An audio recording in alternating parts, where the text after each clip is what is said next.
Hey, юу гэсэн guys, Fantasy Man Exploit-ийн 20 дугаар бичлэгээр та бүхэнд Aspix-ийг ашиглан хэрхэн reverse shell үүсгэх вэ? Үүнийг ашиглаад release escalation хийж хэрхэн admin эрэхтэй болох талаар үзнэ гэсэн үг. Тэгэхээр Aspix учраас мэдээж Windows Server Edition-ыг хактана гэж ойлгож байна гэсэн үг. За тэгээ бүгдээрээ туршилтандаа орцгоё. За бүгдээрээ хамгийн түрүүнд машин руугаа чиглэсэн ping request-ийг илгээж үзье. За ping илгээж үзэхэд ер нь бол асуудалгүй холболт маань бол тогтсон байна. Тэгэхээр энэхүү эмзэг байдал маань болохоор юутай холбоотой вэ гэхлээр FTP-г ашиглаж үндсэн серверээ байршуулна, хортой кодоо байршуулна, үргэлжлүүлээд байршуулсан хортой кодоор дамжиж shell аваад shell-ээрээ дамжиж admin хэрэгтэй болох ёстой. Тим одоо challenge гэж ойлгож болно. Тэгэхээр бид номер 1-т FTP серверлөө хандахын тулд FTP-гээд ардаас нь бичнэ гэсэн үг. За FTP дээр ерөнхийдөө бол нийтлэг хамгийн энгийн байдаг одоо permission-ийн нэг асуудал юу юм бэ гэхлээр anonymous user-ээр буюу ер нь бол guest team user-ээр орохыг зөвшөөрөхгүй юу гэдэг тохиргоог ер нь бол FTP configuration дээр хийж өгдөг. Энэ дээр тэр алдаа маань байна уугүй юу гэдгийг бүгдээрээ шалгацгаая. За anonymous гэж бичээд үзэхэд remote system type is Windows NT гэдэг user login болсон байна. Ер нь бол амжилттай орсон байна гэсэн үг. За ингэсний дараагаар dir command-ыг бичээд үзэхэд дотор нь ер нь бол welcome page IIS start буюу одоо нэг ард нь IIS буюу Windows-ийн IIS сервер веб сервер ажиллаж байна гэж ойлгож болно. Нэр ASP net doors client гэсэн юм ажиллаж байна. За тэгэхээр бүгдээрээ одоо яах ёстой вэ гэхээр ер нь бол энэ дээр хамгийн нийтлэг төрлийн халдлага нь юу юм бэ гэхээр FTP-гийн энэ зам дотор маань болохоор юуг оруулж болдог вэ гэхээр reverse shell хуулж болно гэсэн үг. За reverse shell нь мэдээж энэ дээр ASP гэсэн учраас бид нар Aspix-ийн reverse shell хуулах ёстой. Тэгэхээр reverse shell рүү шилжихийн тулд бид нарт revshell.com хэрэгтэй. Revshell.com дотор болохоор бид нар юу шаардлагатай вэ гэхээр API-г болон port-ийн мэдээлэл хийх хэрэгтэй. За үүнээс гадна payload-оо сонгож өгөх ёстой гэсэн үг. За тэгэхээр бид нарт номер 1-т маань болохоор API-г маань хэрэгтэй болж байгаа. За API-г маань болохоор энэ байна. За энийг copy-тжээ. Буцаад шилжлээ. Ийм маяг биш ингэж өгч гинэ гэсэн үг. За хаяг маань бол асуудалгүй болцсон байгаа даа гэсэн үг. Тэгэхээр одоо бид нэр port-ийн дугаар. За port-ийн дугаар бол хүснээр өгж болно 1 2 3 4 гэдээ өгчээ. За энэ дээр одоо юу сонгож өгөх шаардлагатай вэ гэхээр Aspix-ийн shell хуулж өгөх ёстой учраас үндсэн хортой програм хангамжийг нь яг үүсгэж өгдөг түүхийн хувилбараас нь буюу payload-ыг нь ухсраад нийт эцсийн бүтээгдэхүүн болгож өгдөг зүйл нь юм гэхлээр MSF Venom байгаа. MSF Venom дотроос бүгдээрээ OS нь мэдээж Windows. За энүүгээр фильтртжээ. Үүнээс гадна энээр Aspix гэж байх ёстой гэсэн үг. За ASP гэж байна те. За энэ дээр Windows-ийн staged Aspix reverse гэд байна. За энэ дээр бас дараагийн нэг яригдах зүйл нь staged болон stageless гэж хоёр зүйл байгаа. Үүнээс гадна бас 64 битих 32 битих гэж бас хоёр сонгож болно гэсэн үг. За бүгдээрээ 32 битээр сонгоод явчих. За энийг copy чинь гэсэн үг. За буцаад эргэж очиод яах вэ гэхлээр шинээр энэ терминалаа үүсгээд бидний хувьд бол Aspix-ийн хортой кодоо үүсгэж өгөх хэрэгтэй. За бүгдээрээ энэ reverse зэг Aspix гэдэг нэрийг нь арай өөрчилж тэ.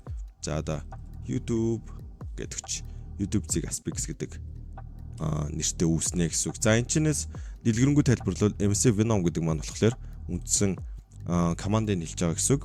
За P гэдэг нь payload-ыг нэлж байгаа. Payload дотор нь болохоор Windows Interpreter reverse P гэдэг payload-ыг бол оруулсан. Дараагийн бичлэгүүдээс энэ яг юу гэсэн үг юм бэ гэдгийг нь бол тайлбарлаад явнаа. За L host нь localhost, L port нь port-ыг нэлж байгаа. Port нь бол хүснээрээ байж болно. F гэдэг нь болохоор яг ямар өөрчлөлттэй юм файл үүсэж байгаа юм бэ? O гэдэг нь болохоор output нь яг яаж гарах юм бэ гэдгийг харуулж байгаа гэсэн үг. За хэрвээ амжилттай үүссэн бол YouTube зэг Aspix маань бол үүссэн байна. За тэгэхээр энэ дээр хоёр дээр ер нь бол асуудалгүй FTP-гээр орцсон байгаа учраас FTP дотор ч болохоор хэрхэн файл оруулдаг вэ гэдэг зүйлс яригдах байх. За энэ дээр put гэж оруулдаг лүү яаж оруулдаг вэ энэ бүгдээрээ харцгаая. За FTP fget git за git бол яг энэ чинээс авахыг нь бол хэлж байгаа байх. За үүнээс гадна бидний хувьд бол нөгөө нэг help гэдэг командыг бичснээр ер нь бол яг энэ яг мэддэхгүй байгаа орчинд яаж оруулах вэ гэдгийг харж байгаа. За input-ийг нэг үзчихдэг юм уу? Input гээд YouTube зэг Aspix. Translation completed гэж байна. Not connected гэнэ үү? За окей. Дахиад ороод. магадгүй session expired болсон байж магадгүй байх. За input YouTube zig aspix. За transfer conflicted болсон байна. За энэ дээр ийм болсон байна тийм үү. YouTube zig aspix маань бол өөр асуудалгүй ороод ирсэн байна. Одоо тэгэхээр яах ёстой вэ гэхлээр хэдүүлээ MSF Venom-ороо үүсгэсэн юм бол одоо биднэрт юу хэрэгтэй вэ гэхлээр MSF console хэрэгтэй гэсэн үг. За console-ийн тусламжтай бид нар юу хийх вэ гэхлээр буцаж очиод биднэрт payload маань хэрэгтэй. Payload-оо үүсгэн. За payload-оо үүсгээд орно гэсэн үг. За эсвэл зүгээр шууд NC-гээр хандаад орчдөг юм уу? Уг нь юугаар орчвол амарлан байна. За 3 руугаа шилжүүлж агаад энэ дээр бүгдээрээ YouTube CD2. За энэ дээр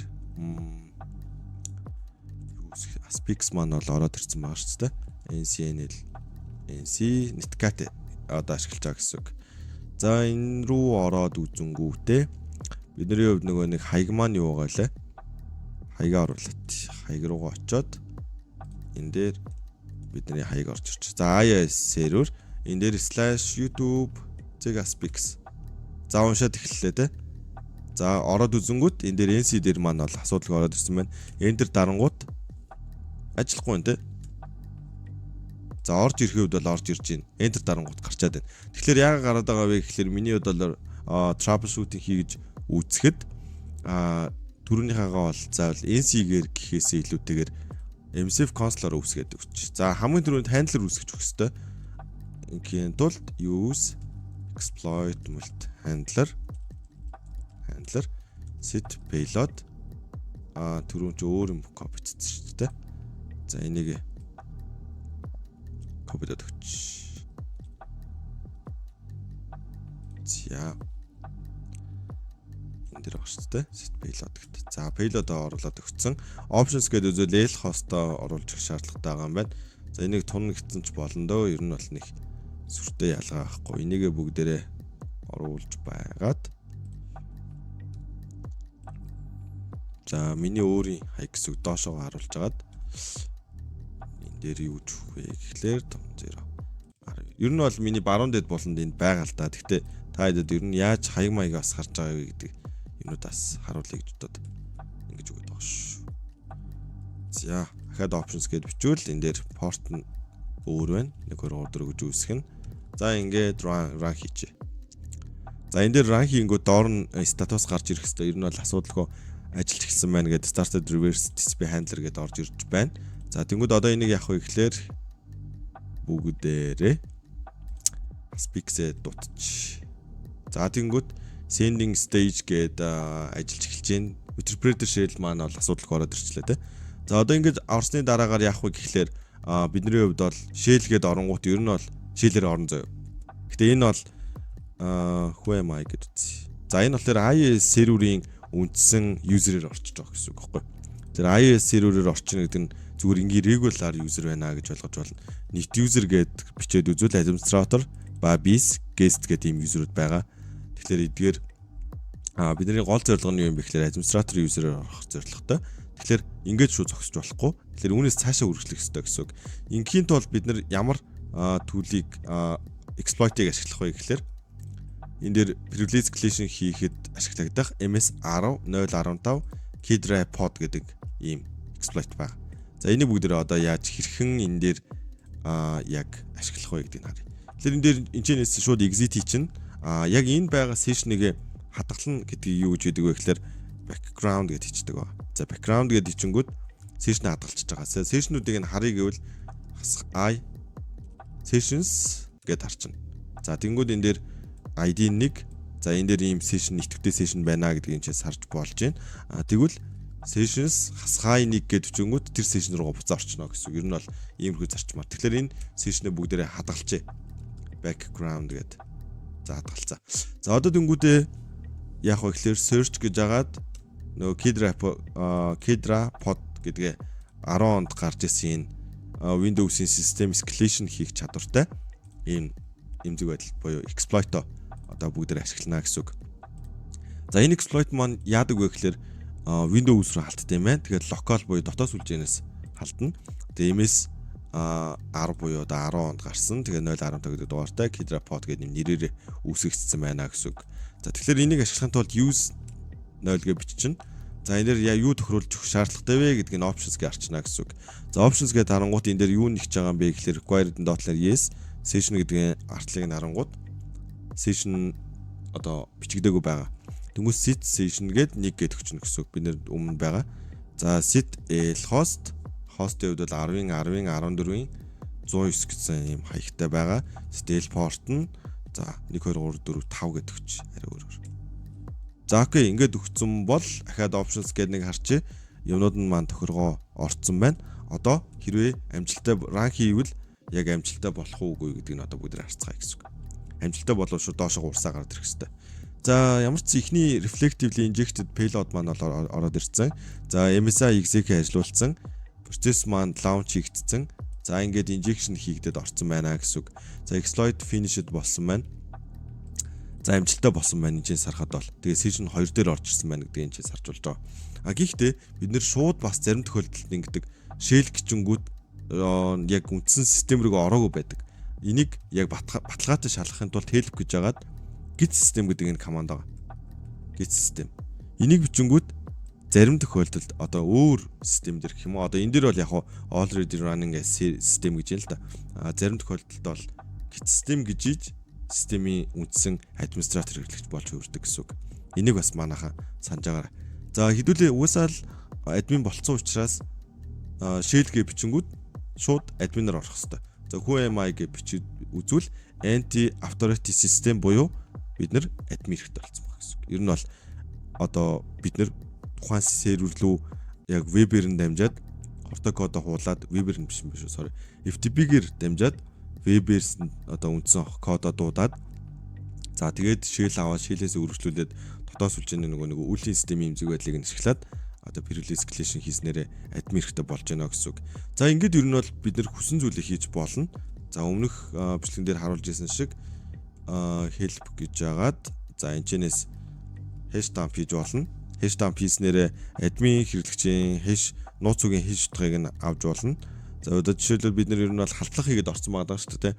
Тэнгүүд дараа нь орох гингүүд нууц үгийн мэдгүй учраас заавал дахиад халтлах хийх эсвэл ямар нэгэн malware үлдээж заавал орох гэдэг байгаа байхгүй. Тэгэхээр тэрийг нь илүү амарчлах, яг ухаалаг болох үүднээс нууц үгийг нь аваад crack-тад ч юм уу эсвэл нууц үгийг нь за энэ дараагийн нэг яригдах сэдв байгаад байгаа. Нууц үгийг одоо hash утгыг нь ашиглаж дамжиж орох ч юм уу тийм эмзэгөлүүд байдаг, аргууд байдаг. Тэгэхээр тэрийг ашиглаад орчиж болтгоо гэсэн үг. За тэгэхээр эдгээр hash dump-ыг хийжлээ. За screen share хийж болж гэнэ үзье бүгдээрээ. Screen share.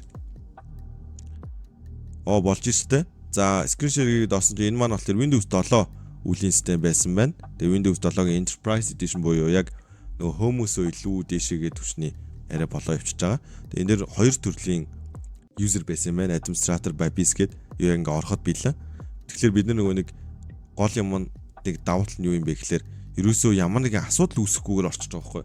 Windows 7 ч ер нь бол ямар нэгэн байдлаар хэмжээний санахыг нь дүүргэх ч юм уу эсвэл kernel дээр нь асуудал үүсгэнгүүт шууд blue screen update гэд алдаа заадаг. Тэгвэл хэдүүлээ тийм асуудал үүсэхгүйгээр шууд ингээд орцсон байна гэдэг нь бол яг зөв эмзэг байдлаараа зөв халтаж орсон байна гэсэн үг юм бол.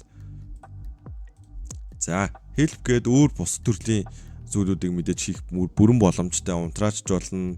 Одоо маус удирдах те гихмчлэн бүх зүйлүүдийг ер нь бол хийж болно. За үүнээс гадна мэдээж лого устгаж болно. Clear EV. Гингүүд бид нэр түрүүний халлах логодоо мэдээж устгах боломжтой гэсэн. За мэдээж тэгээ shell гээд оронгууд энэ дээр who am I гэдэг үзвэл энэ дээр admin ихээр амжилттай нэвтэрсэн байна. Admin ихээр нэвтэрсэн дараагаар бид нэр нууц үг одоо шинээр user үүсгэхээс гадна зөндөө юмнууд хийж болно гэж бас ойлгож болно. Ер нь бол энэ бол мэдээж 100% этикийн асуудал.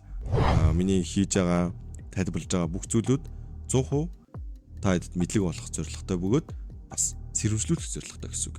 Иймэрхүү төрлийн эмзэг байдлууд байдаг. Тэгэд инженеэс ингэж одоо халтлах хийгдээд орох эрсдэл bay шүү. Тэгэхээр инженеэс ямар хамгаалтууд авч тавих уу? Яаж сэргийлэх үү гэдэг зүйлүүд бол мэдээж маш чухал. Та хэдийн өөрсдөө чинь хийх ёстой зүйлүүдийн нэг болж хувирж байгаа гэсэн үг. Тэгэхээр эдгээр олон халдлагын эксплойтуудыг мэддэг болсноор давуу тал нь юу юм бэ гэхлээр та хэд маань хамгаалахад илүү олон талын скиллтэй болж байгаа гэж байна. Нэг талаараа бас ойлгож болно гэсэн үг. За ер нь бол бид нар зорилготой өрсөн, админ эрэхтэй болцсон. Бид анх ярьжсэндээ яг эмзэг байдлыг ашиглаад халдлах амжилттай хийгээд орсны дараагаар ер нь бол админ болоод админаараа дамжаад ер нь бол бусад үйлдэлүүдээ хийж болно гэж бол харж байсан. Тэгэхээр бид нар өмнөх одоо яг exploit 1 гэдэг бичлэг дээр болохоор Windows XP, Vista 2003 гэдэг edition руу халдж байсан бол одоо энэ удаа Windows 7-гийн бүр Enterprise edition шигтэй. Enterprise дээр ер нь бол бидний мэддэг нөгөө одоо Blue ч юм уу эсвэл Blue Keep те одоо гихмжлийн иймэрхүү нийтлэг ийм эмзэг байдлууд бол ер нь бол failed болоод байдаг бол энэ дээр бид нэр арай өөр төрлөөр нь одоо эмзэг байдлаар нь халдлах хийж амжилттай болгож тэрийгээ дамжиж chain болгоод хамгийн дөрөнд те privilege escalation гэдэг ийм шинэ ойлголтыг авч үзлээ. Тэр нэг яаж халдаад байгаа, яаж ер нь болгодгийг те. Тэгэхээр security-гийн чиглэлээр шинээр суралцж байгаа зөндөө хүүхдүүд одоо орж ирж байгаа байх. Тэгээ тэр дүүнер маань хэлэхэд ер нь бол бүх юмыг суурьтанд сураарэ. Тэгжиж одоо юмудыг ойлгоно. Тэгэхгүй ингээд зүгээр л халдлах хийж чаддаг хүн бол дэлхийд даяар маш олон байгаа. Тэрийг онолтой нь мэддэг, ард нь юу болж байгаа процессыг нь мэддэг, тэрийг яг ингээд бүр нэг эдис шиг ингээд бүрэн эзэмшсэн байвал маш сайн. Нэг өсний маш олон халдлага мэддэг байх нь одоо маш олон халдлагыг зөвхөн ингээд цаасны ихний цаасыг мэддэг байх нь одоо нэг онцгүй гэх юм уу? Яг нэг юм эмзэг байдлыг маш гүнзгий судлаад мэдсэн илүү давуу талтай гэсэн үг. Нэг өсний бүх юмыг ийм зүгээр өнгөцгөн харах биш, уул суурьтай харж байгаарай л гэсэн нэг тийм санаа байгаад байгаа гэсэн үг. Ингэснээрээ та хэд маань нёгийг тэгж эмзэг байдлыг гүнзгий хараад тэрийг ойлгоод ингээд сурцсан бол дараагийн эмзэг байдлуудыг ч гэсэн харахтаа яг тэр гүнзгий харж исэн аргаар ер нь бол хардаг. Анх ер нь бол ингээд ерөнхий ингээд хараад явцдаг те. Наа ч угаасаа л нэг ингээд халдаал рандараа л болчихдээ шүү гэдэг ийм процесс яриул ер нь бол мэдээж бүх хүмүүс бол тэрийг мэдж байгаа. Тэгвэл тэрийг процессыг нь илүү ойлгомжтой болгоод яагаад энэ ингэж ран хийхлээр ингэж ажиллаад байгаа. Арт нь ингээ яагаад одоо firewall тавихад яах вэ? Илрүүлэх үү, defender илрүүлэх үү, илрүүлж байгаа бол яагаад гэд ингээд яагаад гэдэг ийм асуултуудыг байнга тавьж тэрэндээ хариултыг нэхчтэй хүмүүсээс яаж ингэж юу болд юм бэ? Одоо ChatGPT гараад ирсэн одоо Gemini, DeepSeek гэх зөндөө таад туслах ассистентууд байгаа. Эдгээрийг ашиглаад тиймэрхүү зүйл дээр ашиглаад яагаад гэдгийг тайлбарлуулад тэрийг тэмдэглэж аваад өөр толгойдоо игээд яваадаг үл амар сайн. Тэгэхгүй бүхэл төрлийн халдлага мэддэг. Гэхдээ яг яаж ажилтдгийг мэддэггүй бол ер нь бол нотхгүй. Тэгэхээр та хэд маань ямар нэгэн халдлагыг мэдж байгаа бол улс сүртэйгээр дэлгэрэнгүй мэдчих хэрэгтэй шүү гэдэг талаар өнцгөөс та хэд маань хэлхийг хүслээ. Тэгэд өнөөдрийн хувьд бол бид нар FTP-гээр anonymous гэдэг юзерээр нэвтэрч сурлаа. За тэгэхээр энэ бас нэг төрлийн одоо эмзэг байдлуудад төрчдөг байх нь байна. Тэгвэл үүнээс гадна anonymous-оор орсны дараа FTP дотор нь хортой код хийгээд тэрийг вебээсээ дуудчихгонгууд шил авчдаг юм биш гэдэг нэг юм шин юм таадын тархинд орж ирж байгаа байх. Тэгэхээр энэ бол зүгээр л ихлэл байгаад байгаа байхгүй. Үүнээс гадна бүр зөндөө гой юмнууд байгаад байгаа. Тэгэхээр тэр болгоныг таад маань exploit 3 4 5 6 гэдэг ийм хичээлүүд дээрээ орлоод явнаа гэж ойлгож байна шүү. За тэгээд дараагийн бичлэгээр бүгдээрээ уулзцгаая. Exploit 4 5-аараа уулзцгаая. Баяртай guys.